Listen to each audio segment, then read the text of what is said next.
Hey, everybody, it's Monday afternoon. Thanks for joining us once again here on Carol and Will Save the Planet. We got Sideshow Rodney here. He's with us again today. Sideshow. Great show for you today. As you know, it's April 15th. We're going to be talking all about taxation today, specifically with FairTax. We got some special guests, and they're going to be joining us right after this.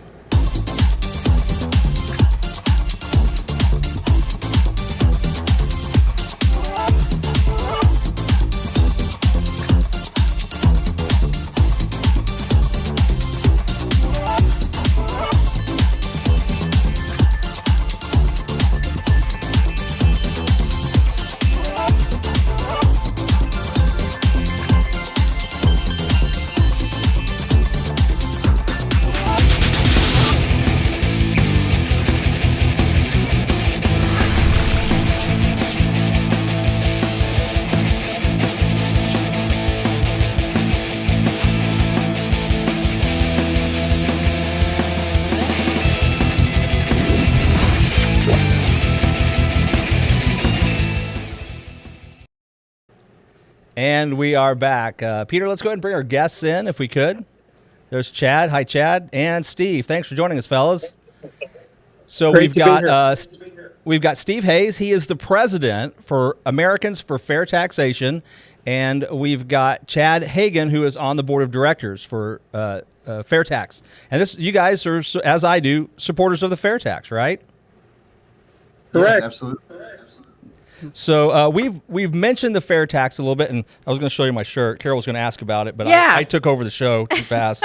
It says defund the IRS is what my shirt says here. So we're supporting the show. So I don't know who wants to kick this off. One of you guys, just maybe for the people watching our show that aren't familiar with FairTax, just give us an overview of kind of what it is and why people should be interested in it. Chad, you want to take this, or you want me to? Yeah, no, I'd be happy to. So the FairTax, it's been proposed as a bill in the U.S. Congress since 1999. It was last proposed as H.R. 25 in January 2023 by Buddy Carter and a lot of other co-sponsors and supporters. The FairTax Act imposes the national sales tax on taxable new property or services instead of the current income taxes, payroll taxes, estate and gift taxes. And if the if the FairTax becomes law, that means income tax, payroll tax, estate tax, gift tax, and a number of others will be erased forever, so indefinitely. Yeah, I first kind of got interested in the FairTax because as I started looking at the history of taxation in the country, and I'm a lawyer and Carol's a lawyer, and so we kind of come at things from that perspective a little bit for good or for ill. But, the thing that kind of struck me as I started looking at that is the current taxation system that we labor under now was unconstitutional when this country was invented, and then we changed everything. Any thoughts about why our founding fathers didn't allow this type of taxation when they started? Well, there's that whole because kind they of saw taxation without representation situation that went on, right? Right. Yeah. Steve, go ahead. No, I was just going to say the reason that they were so against it is that there were income taxes in other countries in Europe, and they saw them being very abusive, and so they changed it to where you could not have the federal government reaching down and getting it taxing individual citizens, because that would have been a disruption of freedom. So the whole idea was to eliminate. And then in 1913, we changed all that. Do you guys have any perspective on why did they do? I think they sold it as a temporary, just for a little bit, right? No, actually, I mean, it was always going to be temporary, but it was primarily because it taxed the very top small percent of people who they were perceiving not to be paying taxes. It was never supposed to be affecting anyone else but the highest earners. And of course, that lasted about 5 minutes after it became law. Yeah, and of course, we all know because we've talked about it when we talk about the FairTax. There's no way to tax just the highest earners. Even if trickle-down economics doesn't work, and we can debate that sometime. But trickle down taxation always works. Whenever you tax the top, it always trickles down to the bottom. Because that's where the money is. Yeah, for sure. You guys got any questions you want to throw out there? How long have you guys been involved in this movement? Well, I'm the old man here. I've been doing it since 1990. And Chad got involved, I guess, when you were in college, Chad. So Yeah, I read the FairTax book by John Linder and Neil Board when it first came out. I was in college. New York Times bestseller. Is a really great book. And I'm from Atlanta. I'm from Georgia. Georgia creation. John Linder, congressman from the state of Georgia, was the author of this act. So I've been officially involved for just over a year with FairTax, but I've been a proponent of it for a long time. So when you when you talk about the fair tax, whether you're talking about it in public or you're talking about on social media, what do you think maybe the top objection is that you hear from people? One thing I hear a lot, and we've been trying to retool with the message, is that it unfairly taxes the poor or middle-income voters or middle-income citizens. That's not the case, right? There's a rebate that's issued monthly for individuals to meet that threshold. That's one thing that we usually hear a lot of.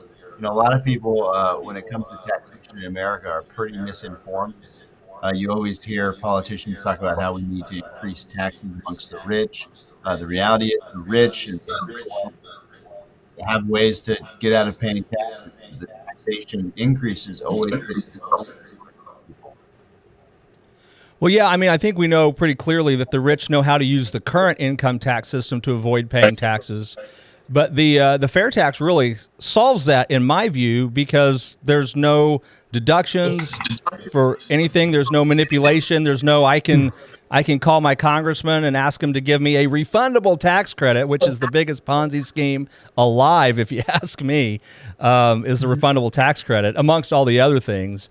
But it solves all those problems. I'll tell you, I got into a conversation with a gal on social media about a week ago about fair tax. I had promoted something. Somebody had posted something about unfair taxes, and I said, hey, fair tax is the answer. And after we got through over and over and over again, and me dealing with all of her objections, basically what it came down to was, I don't think it punishes the rich enough.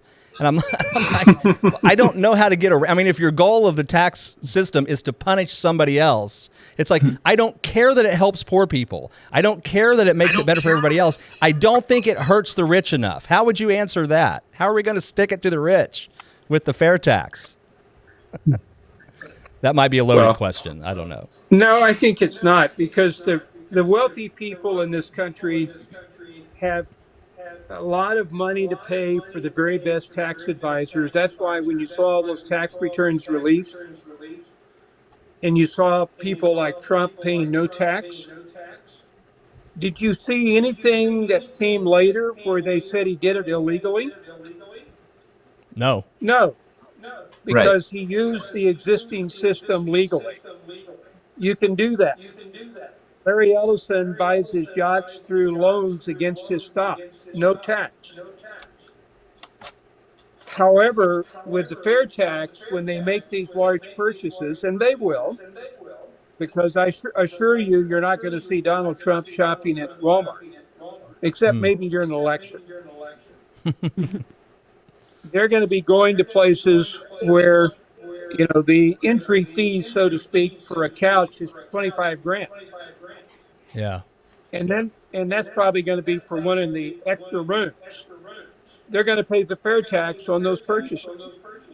For the first time, a lot of these people are going to be paying tax. And many of the people who were involved in starting the fair tax were pretty close to, if not billionaires, very close.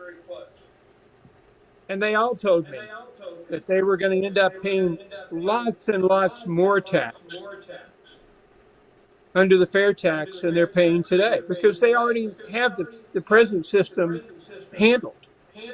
Mm-hmm. But they wanted to do it because they actually felt it was best for their country. Yeah. which I admired a lot because they put up a lot of money and time to try to make it happen. Well, Do talk. you see? No, go ahead, Rodney. You've been doing this since 1990. Chad, since 1999, I think you said. So do you see some momentum picking up where people are hearing more about this and trying to move that direction?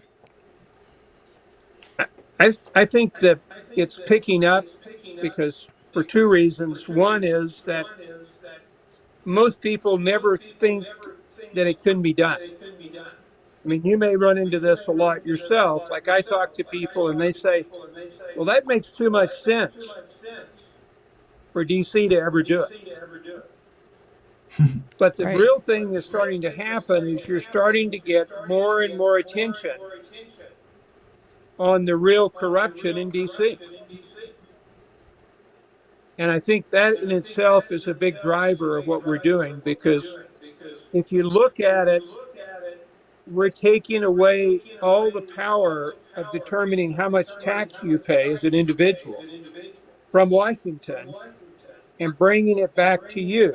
Look at the impact of that as a change in the power structure back to you. They can't pick on Rodney or Will or anybody like that and say, well, lawyers need to pay extra tax. They can't do that. Yep. Everybody think gets there's taxed on the also- purchases. I think there's a huge, I mean, this is quite obvious, right? But in America, especially, there's a huge difference between wealthy people, people worth 10 million, 100 million, 500 million, and then people worth 10 billion. And the way the tax code is written, wealthy people are able to get around taxes. But I'm not wanting to punish the super wealthy, but if you look at someone like Jeff Bezos, if he does a certain tax maneuver, he's probably saving single-digit billions, and that is a much bigger problem than, say, someone who's worth 50 million, setting up a foundation and doing maneuvers to create tax efficiency. So you have these individuals who are 10 billion, 50 billion, whatever the number may be, and that's probably who the IRS really wants to target versus the person worth 100 million or 500 million. Yeah. No, that makes a lot of sense. One of the other objections that I've ran into recently is I do a lot of estate planning work now, and so I counsel with a lot of people that are near or in retirement, and they look at the fair tax when it's all taxing on sales tax, a consumption tax, and they say, well, that's not fair. I've already paid tax on all my retirement, and now I'm having to pay tax again. How do you respond to that? Well, almost all of those people you're dealing with, if they can afford to pay you, they've got other income Oh, I'm cheap. that is taxed. They've also got Social Security income that is taxed. They've got, their pension, which is taxed when they receive it. Their IRA withdrawals, which are taxed when they receive them. The 401k withdrawals, which are taxed when they receive them. So they're paying taxes. But the other thing that most people don't focus on, because they've done such a clever job of hiding this, is that included in every dollar you spend is between 15 and 25 cents of payroll and income taxes that have been passed on. Because the people that make those products have to make a profit on top of all their expenses, and they all have to pay payroll tax on their employees, and they pay income tax, plus the cost of having to do all this stuff. All of that gets added up and passed on. And that's why you're going to have prices through competition that will be driven down in many cases. So when you combine that with the fact that, they're already paying not only income tax, but they're also already paying embedded taxes. Whereas under the fair tax, they're not paying anything. And don't forget the prebate for the lower income people, because when they're retired, they're lower income people. When they make a purchase, they're paying that embedded tax. That goes away. And up to the poverty level for each family size, there's no fair tax. So could you explain the prebate and then what you mean by embedded tax? And I don't, Chad, do you want to go first or? Yeah, Chad should do it. He just wrote an article with Mike Huckabee on this. Go ahead, Chad. Yeah, I wish I had sent this visual on the prebate to you, but the prebate is designed to offset taxes incurred on goods and services. So it ensures that households are not taxed below the poverty threshold. This rebate is delivered each month, not annually.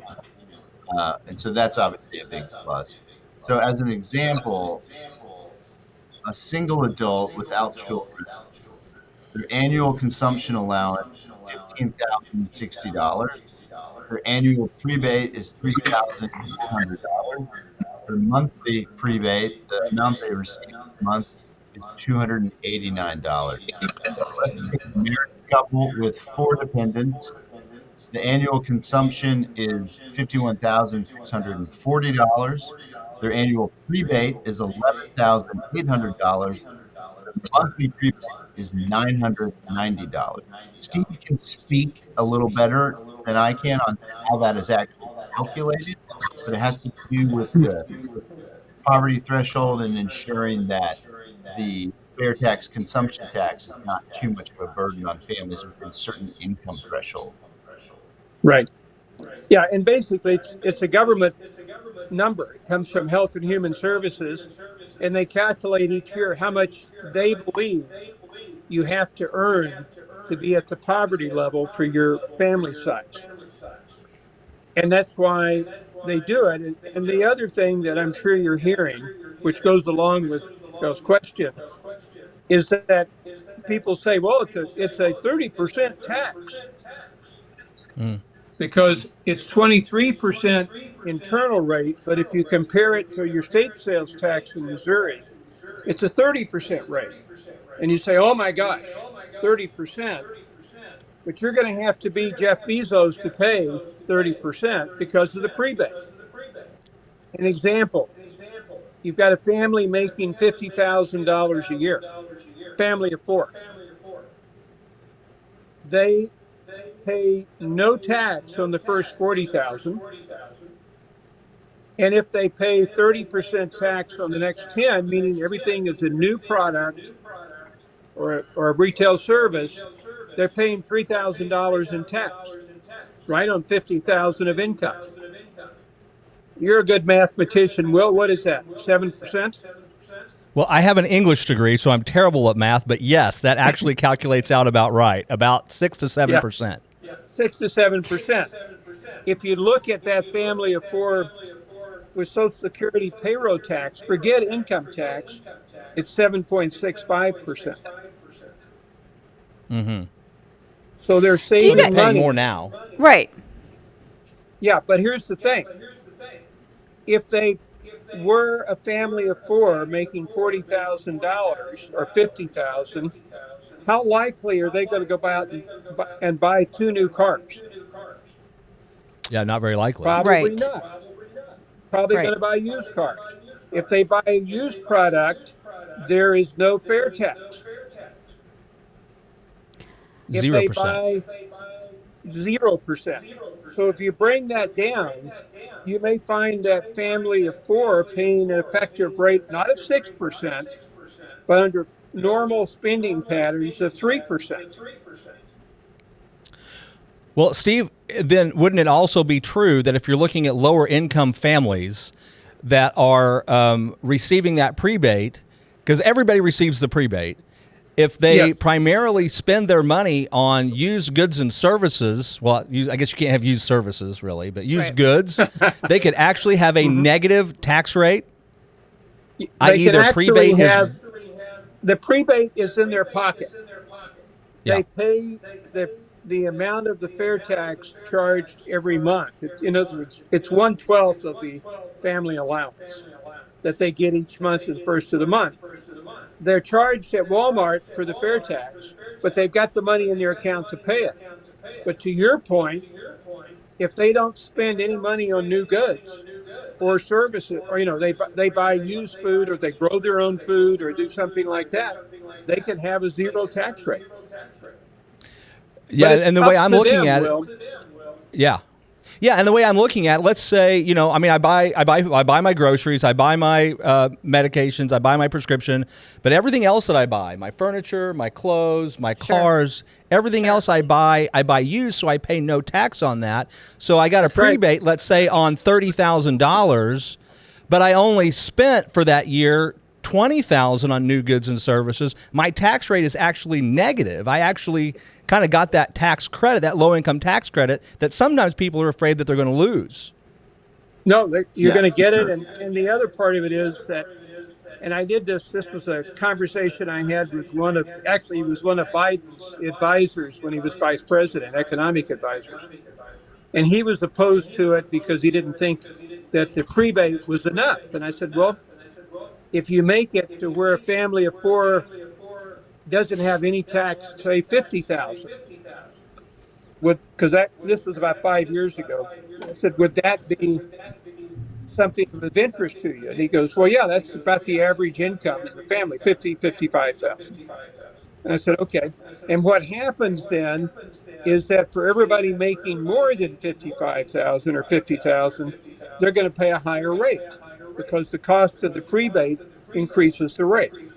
So you can actually make this as progressive or more progressive by simply adjusting the prebate. But remember, it increases the amount of tax rate because you're trying to raise the same amount of money. Right. For sure. And I would think that would be appealing to once again, cross-party, because, again, that poverty level is set by the Department of Health and Human Services. So if you have an administration that's like, no, I want more poor, I don't know how to say it, but I want to raise that. I want to say, hey, I want the poverty level to be 60,000. So people under 60,000, they're not going to pay tax. Now that means that 30% tax rate may now be 35, it may be 40 on everybody else, and that means the prebate has to go up as well. So you've got to do a little bit of math there, but it's eminently adjustable based on kind of the prevailing party in power. So it makes a lot of sense regardless of who you are. And hold on, real quick. You've been mentioning like progressive and regressive taxes. Could you explain that to our audience? I mean, I know Will's got it down like this, but not everybody understands that concept. Well, Chad, go ahead. I missed that. Sorry about that. Well, could you explain what regressive and progressive tax rates? Regressive. Steve, you might be actually better than to answer that than I will. All right, let me take it. Chad is the guy that does investments. He really knows it. Basically, when you talk about a regressive tax, all that means is that a higher percentage of income from lower income people is being spent on the tax. So the person making $40,000 a year with a family of four is probably going to spend all of their money today on goods and services, right? They're going to pay a state sales tax, and they're going to be paying a higher percentage of their income than someone like Will, who makes hundreds of $1,000s a year. Oh, yeah. He's going to purchase less. All right? And so it pretty much means that a regressive, the lower income people pay a higher percentage of their income than incomes that go up. Progressive means that the percentage of tax is paid more and more by higher income people. So the lower income person may pay 5% of their income in, for example, income tax, or 7.65 income and payroll. But someone making a lot more money may be paying 25%. But that's what progressive is supposed to mean. It's progressive because it makes people who make more money pay more in tax. Well, and that's kind of the shell game. That's kind of the shell game we're being sold right now, because we purport to have a progressive tax system because the tax rates get higher as your income gets higher. But because of Right. all of the exemptions and the special favors and the carve outs and the tax credits for this, we find, and the legal methods of avoiding tax, we find that we don't have a progressive tax system. We actually have a very regressive tax system, but we're being sold this bill of goods that just because the tax rate's higher, that means they're paying more. And so you see these bills, oh, we're going to tax the rich, we're going to raise the rates on the rich. And in reality, dollars and cents, it doesn't make any difference. Well, whenever they've lowered the rates, I think even before Reagan, but even striking Reagan, and they lowered the rates, they always collected more money. The wealthy paid more tax. Why would that be, Will? Rodney, Carol? Why? Because they did not try to avoid the tax in the same way. Right. They sold Right. stocks. They did things to make more money. They actually paid a higher percentage of tax at a lower rate because they got to keep more of what they made and what they earned. And that's where the key comes in, is that by increasing those rates, you're going to see income go down. Look at California. They increased their rates, their state income tax rates, corporate and personal. Their revenue went down 25% from 2022 to 2023. 25% went down, Wow. even though they raised the rates about 10%. So it's counterintuitive to say that people are going to act like the computer says they should. But that's what it is. Somebody sits up there and he runs a program and he says, well, Rodney and Will and Steve and Chad and Harold, all of them are just going to go out and pay more tax because we've increased the rate. And the computer says that's going to bring in more money. Guess what? To the extent that all of us can, we avoid falling in that trap and we try to make it so that we don't pay more tax. Right? Maybe we Right. work less in California not to pay more tax. Maybe we find other ways of, keeping our stock or keeping whatever to not pay tax. But it's a very, very vicious cycle that you have with the income tax system that's 100% eliminated with the fair tax. There are no tax returns. There's no IRS. You make the decision, just like Will gave the example of how much tax you pay by not only how much you spend, but whether you buy new or used goods. Right. So it's Well, in your hands. And you mentioned something right there: no IRS, no tax returns. One Right. of you guys may have the figures at your fingertips there, but in this country, right out of our GDP, we spend, I don't know how much money. I don't know if it's in the billions or the trillions in tax preparation fees just to file our tax returns. Do you guys have one of those? You guys have the number on that? Estimated between 300 billion, depending on which number you use for the value of time, to 500 billion. Wow. Now you want to generate some. There's some money that could go to doing some good. Man, that's yeah.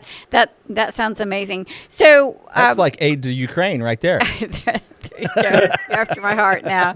So what would the implementation look like? Because you're also going to, have a lot of employees out of business. So accountants, a lot of IRS agents, and probably other fields as well. Well, let's take a fellow that sponsored our original sales tax bill in 91. When he was asked that question, he would say, we'll take all those IRS agents and we'll put them in the DEA chasing the criminals that are selling drugs because they know how to trace money.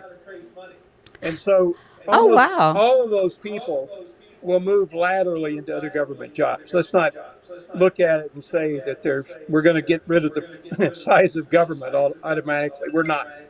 So you're going to take care of that. People who are accountants, people who are tax attorneys, they're going to be so overwhelmed by the expansion of demand in this country because you're going to see a huge increase in productivity. You're going to see imports right now are favored under our tax code. exports are disfavored, meaning that we are punished for exporting and importers are rewarded. So we're sending jobs overseas. All those jobs will come home. All that money that's outside looking for a place to invest, are they going to put money at 30% in Germany tax? Or are they going to put it in the U.S. at 0% to invest?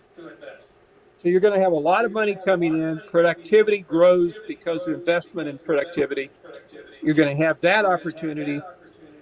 Promise me, just like nurses are in short supply, accountants will be in incredibly short supply because more and more businesses are going to need help in managing and doing what accountants did before the tax season. And that's helping their businesses expand. Yeah, and to Steve's point, right? It's estimated that there's trillions offshore hiding from the IRS, done by legal ways, of course. It's not all money that's been moved offshore illegally, but there's trillions that would most likely come back on shore if this fair tax came about and we took out the IRS against taxing individuals. I do a lot of cross-border kind of like work in the UK and the US, and there's a tremendous amount of investors who are worried about investing in the US because of the income tax and what they might face in different tax liabilities. And then also something Steve mentioned, there's a lot of individuals in the US who operate on cash. A lot of these people make a lot of money, and they're not paying taxes. We're having to bear the responsibility. Yeah. Cash payments are currently generally not taxed under the IRS code. And I think a lot of people underestimate the number of people that are paid in cash. And either whether that's a legal job that they're just being paid in cash or it's just illegal work that's being traded in cash. The other thing that Steve mentioned a while back, and Carol asked a follow-up question, and we never really got Carol's answer, but it actually bears very directly on the U.S. as a competitor in the world marketplace, and that is that embedded tax. Yeah. So, Steve, could you speak one more time and explain really clearly what you mean when you talk about embedded tax? Because that was an eye-opener for me when I captured that. Let's say that you have a farmer. The farmer buys seed. Now, the person who produced the seed had to have employees. They had to pay payroll taxes for those employees. That had to be included in the final price he sells the seed to the farmer. Right? Because he has to stay in business. He has to make more money than it cost him. The person who delivers the seed, he has a similar problem because he has to pay tax to his employees that delivered the seed. He marks up his costs. So all those costs that go into that farmer getting his basic product, his equipment, all of that had taxes included. All of that costs the farmer more. So he has to increase his price to cover the cost of all those other taxes from before. Am I making sense through this? You see what I'm saying? Everybody has to make a profit, so they put all of their costs into the price they sell. And they're part of their cost are taxes. And it's even worse because most people calculate they want to make a 10, 15, 20% profit. And if they do that, that means they're increasing that amount of tax by 15 or 20% when they calculate their final price. So all of those together, and if you think back to the chain of production, it's going to end up being, depending on how long the chain is, 15 to 25% of the final price you pay, you could trace directly back to taxes being included in the price every step of the way. Does that make sense? I'll let you answer, Carol. Yeah, it does. Only because Will's explained it before, so I kind of had an idea. The second time is very helpful. Well, and I do think it takes a little. That's a concept that takes a little bit to wrap your mind around. That this is in the very price of every item, and the way it bears on the world marketplace is that means that this coffee cup, which has the beautiful FairTax defunds the IRS logo on it. That means it costs 20 to 25% more to produce. And so if I want to export this and sell it in China or in England, that I've got to include that tax in that price when I export it, which means it's going to cost more over there because of the embedded taxes. When you do the fair tax, then the price that it costs me I sell this for doesn't have any embedded taxes in it, and so I can compete more directly on the world marketplace. So I think that's a great explanation, and kind of dumbing it down for people I think is helpful too, like giving them specifics like you pay, so much for a can of soda right now, a 12-ounce can of soda, and if you take out the embedded tax, instead of $1, it would be 75 cents or whatever it is. Or I think a lot of people kind of work. Yeah. Mm-hmm. Yeah. So and if you look at it, what Will said is that you don't get it back, but look at what happens over in, let's say, some country in Europe that's going to export that same cup over here. What they do when they export it, they give back the embedded taxes, the value-added tax. So it comes over here anywhere from 80 cents for $1, 85 cents, depending on the amount of value-added tax. And it comes into our country, and we don't tax the import. Okay? So we don't get any money. It competes unfairly with products made here because they all include that extra 15 to 25% increase in price. And we're the only wealthy nation that does not impose a VAT tax. We tend to offset that through retail sales tax at the state and local level, but that's just an interesting little fact that we're the only wealthy nation that does not have some sort of VAT tax. Of course, there are federal consumption taxes on a few things like cigarettes, alcohol, and airline tickets. That's about it. But I mean, you think about what that means for American manufacturing. I think that really speaks to your heart, Carol, because I know in our conversations in the past, you care about labor. You care about the workers. Oh, I do. Yeah, I'm a big pro-union person. Yeah. Think about that. Why are the unions not all over this? They're busy doing a lot of other stuff. Well, but why? But they should. They should be. They should be all over this. Yeah. I would agree. Yeah. Do you guys target? Go ahead. Go ahead. Sorry. Well, I was just going to ask if you guys target groups and organizations, individuals, that kind of thing. How are you getting the word out and trying to increase the momentum, as Rodney asked, and really push it through to where it's a viable bill? I'm not saying it's not a viable bill now. It probably is, but where we can see it in our lifetime. It has to get a lot of support to overcome the bias in D.C. against giving up their cash cow. I mean, let's just be very blunt. Chad is right now working on some videos, a series of videos, or actually animations, which explain the fair tax and also each of these kind of questions that you guys are asking. So if you have somebody in your family that you explain this to and they start asking you questions, you go, oops, I'm not sure I can answer that. You just go on our website in a couple of months and you say, well, there's an animation there that explains it. And we think that that's going to go a long way toward making people who like the fair tax idea, but maybe don't feel comfortable, because what happens when you go out and you start saying, I heard about this great idea, the fair tax. And you say, what is it? It's a national retail sales tax, blah, blah, blah. And they go, well, how would it affect a barber shop? Okay, or whatever. And maybe you don't know a quick answer to that, but you say, oh, there's an animation that explains that. Here, look on my phone. And in 1 minute, it explains the barber collects the retail sales tax, the fair tax, when he delivers that retail service. Okay? And I'm just using that as an example, but we believe that's going to make each of you even more powerful in being able to disseminate the message to your friends and family, and for them to in turn disseminate the message to their friends and family. And that's what it's going to take, because no matter how much money these guys are making, they still have to be reelected. And if enough people say to them, no more IRS, you're either for the fair tax or you're for the IRS and filing tax returns, where do you stand? And you get enough people saying that, these guys only want to get reelected. Yeah. they're going to go Right. for the fair tax. And now I'm not picking a fight here. It's an honest question. I want to know. To my knowledge, right now the few sponsors and people we have in Congress that are supporting the fair tax are mostly, if not all, from the Republican Party. What do we need to do to? Because I mean, you get a nice Democrat here that pays attention.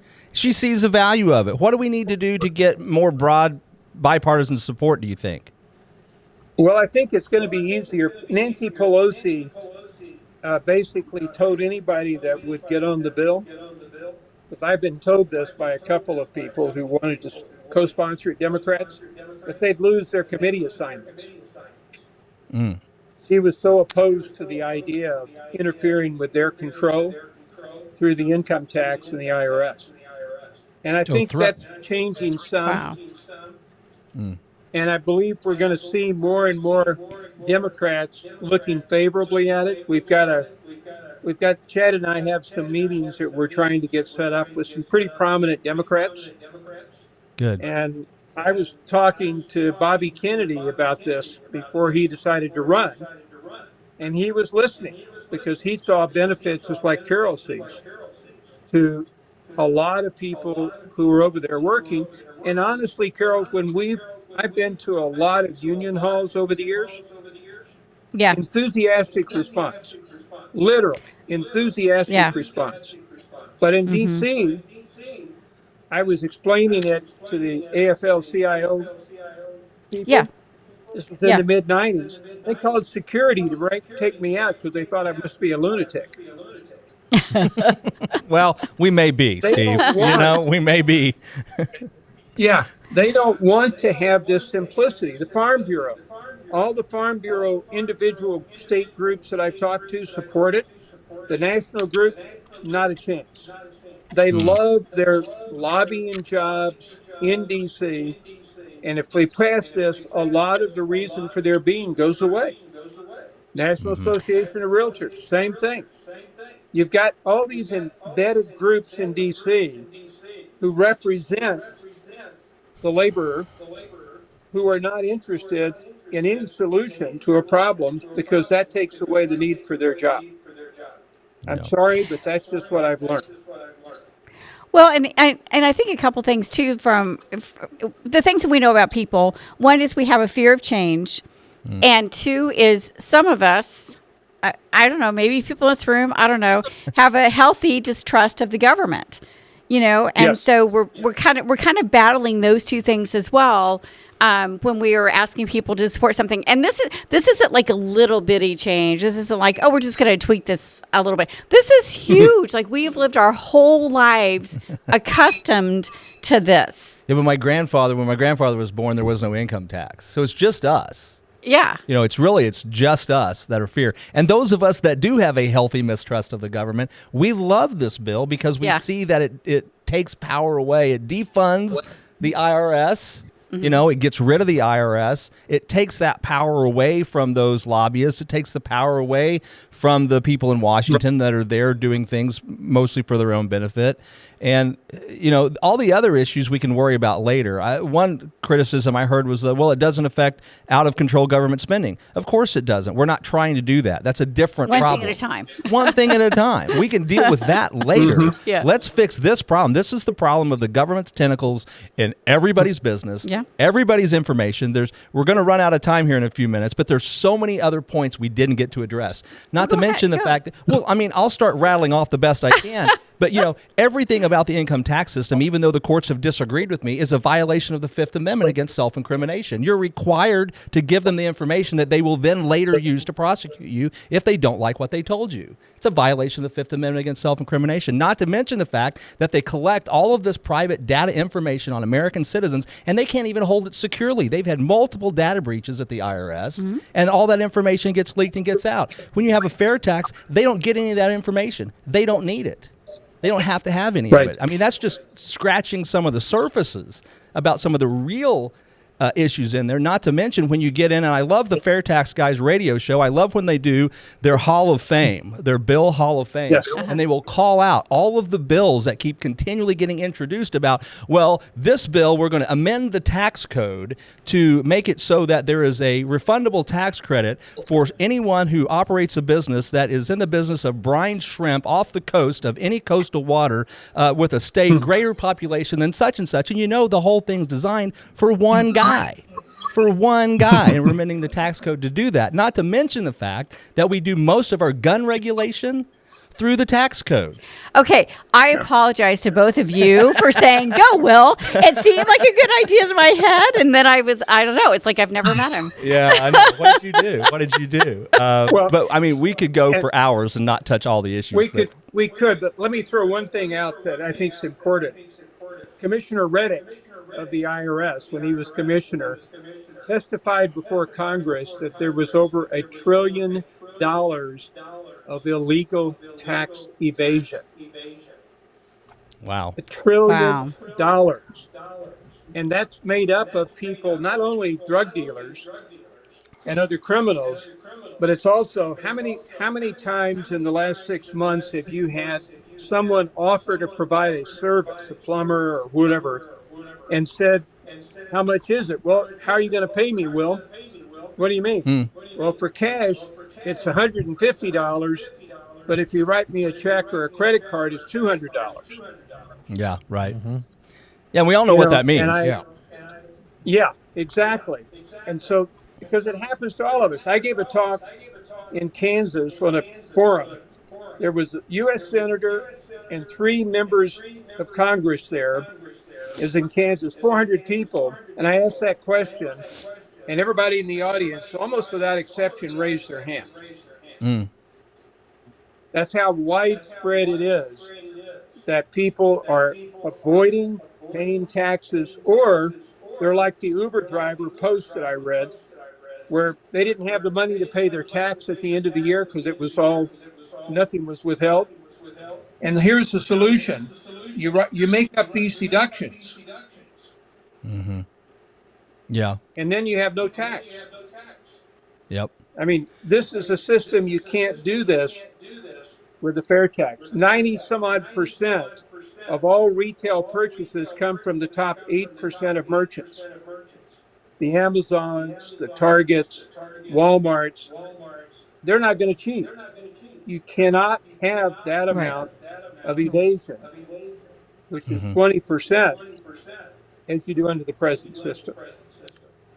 So essentially, not only do you keep the taxation, you get all the benefits, you actually recapture up maybe $1 trillion of additional taxation that should be paid under the current system, but isn't.